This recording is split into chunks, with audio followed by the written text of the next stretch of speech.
Welcome to BSc statistics students. BSc statistics చదువుకునే విద్యార్థులకు స్వాగతం. In this lesson I explain multiple choice questions in the topic methods of estimation, in the topic theory of estimation, right? Therefore, I explain some of the multiple choice questions, right? This is part 4, right? I explain both the languages, English and Telugu. Directly come to the question number 22. Which of the statement is true regarding the MLE? So here are some particular statements are given. We have to verify regarding MLE. Which of the following statement is not true? Right. A. MLEs are always consistent but need not be unbiased. Correct one. If MLE exists, it is most efficient estimator.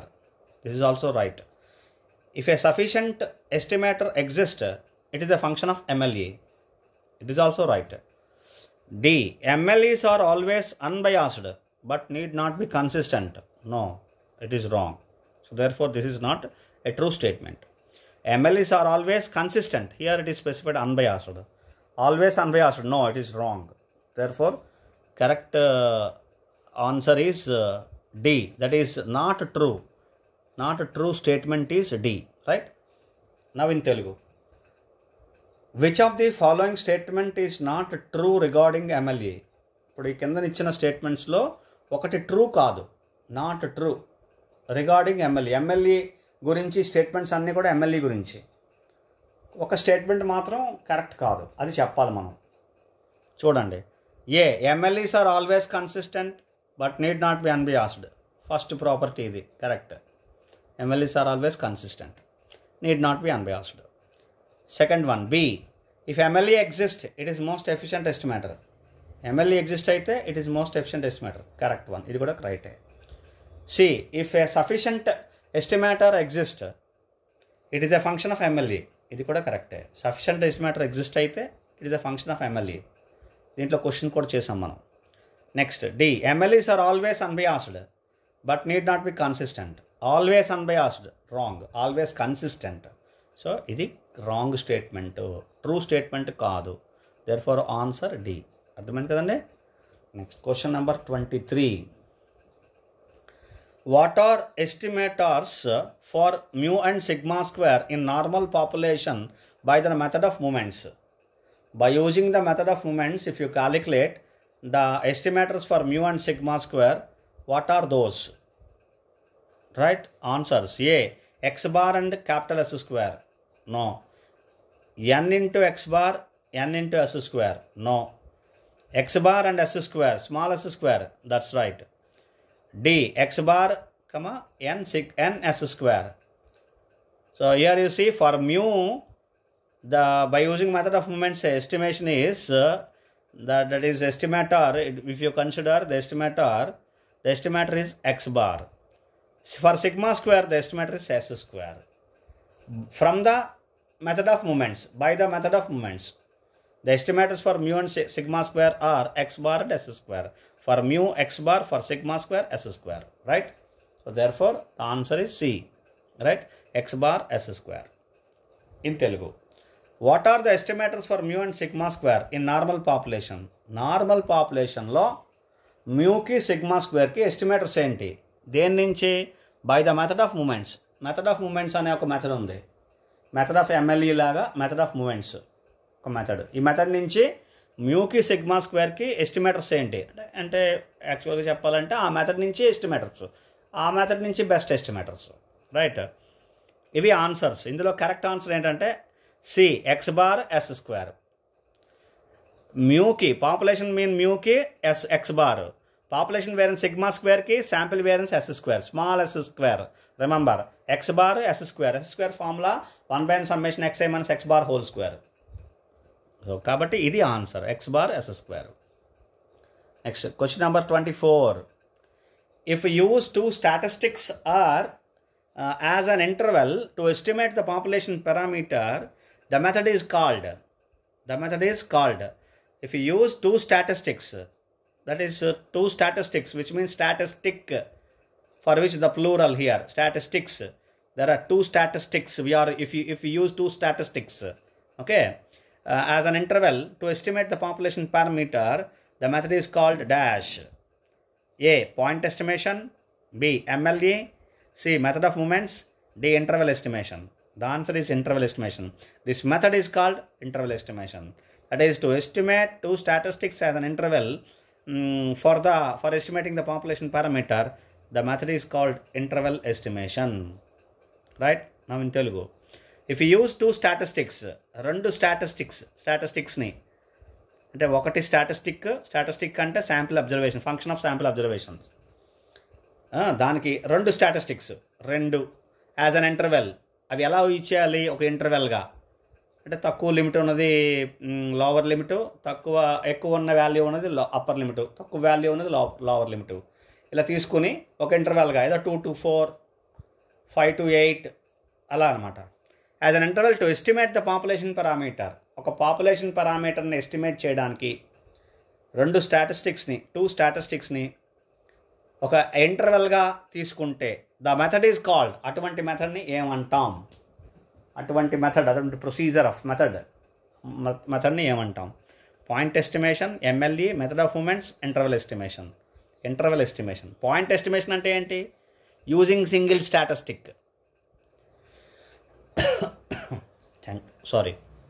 Interval estimation అంటే ఏంటి?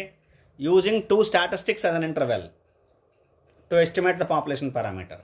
ఒక population పారామీటర్ని ఎస్టిమేట్ చేయడానికి ఒక స్టాటిస్టిక్ని use చేస్తే point estimation, రెండు స్టాటిస్టిక్స్ని ఇంటర్వెల్గా యూజ్ చేస్తే ఇంటర్వెల్ ఎస్టిమేషన్ అవుతుంది. అంతే, simple logic.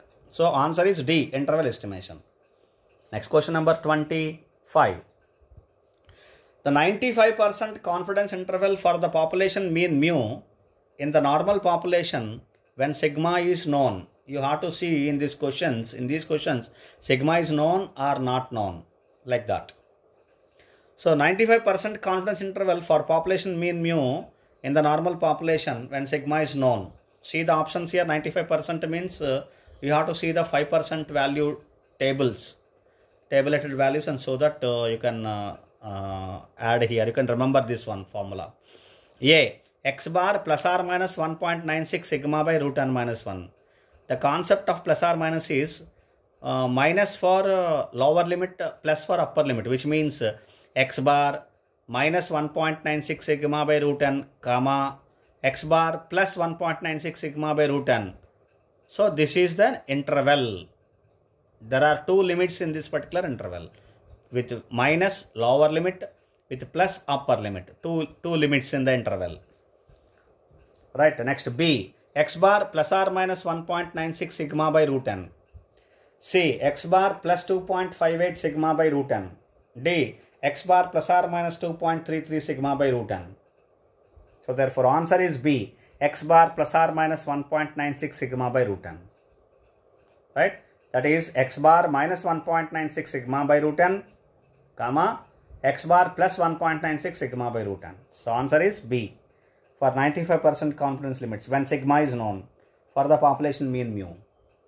Now in Telugu, 95% confidence intervals or limits for the population mean mu. Population mean mu ki 95% confidence intervals లేదా కాన్ఫిడెన్స్ లిమిట్స్ ఏంటి? In the normal population when sigma is known. ఇందులో చూడాల్సింది క్రూషియల్గా ఏంటంటే sigma నోనా కాదా, ఇది ఇస్తారు. Sigma నోను, sigma not known అని ఇస్తారు క్వశ్చన్. అది మనం చూడాలి క్లియర్గా. నోన్ అయితే నార్మల్ డిస్ట్రిబ్యూషన్, నాట్ నోన్ అయితే టీ డిస్ట్రిబ్యూషన్. ఇది గుర్తుపెట్టుకోవాలి కూడా. చూపిస్తాను క్వశ్చన్స్ వచ్చినప్పుడు. ఆన్సర్స్ ఇవి ఆన్సర్స్.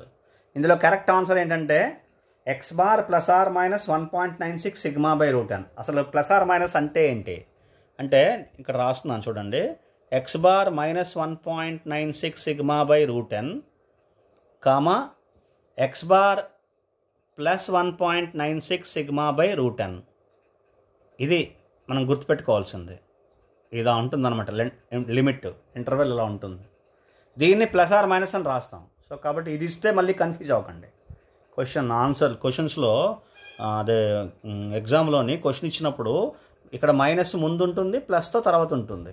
ఇలా ఉంటే మీరు చూసుకోవాలి, ఇలా ఉంటే ఇలా అవ్వచ్చు లేదా ఇలా ఇవ్వచ్చు. X bar plus or minus 1.96 sigma by root n. మీకు గుర్తుందా 95%కి 5% లెవెల్ ఆఫ్ సిగ్నిఫికెన్స్ వాల్యూస్ ఇవి 1.96. ఆ వాల్యూ గుర్తుపెట్టుకుంటే X bar sigma by root n, X bar plus or minus 1.96 sigma by root n. Sigma known అయితే ఇది use చేస్తాం, normal distribution.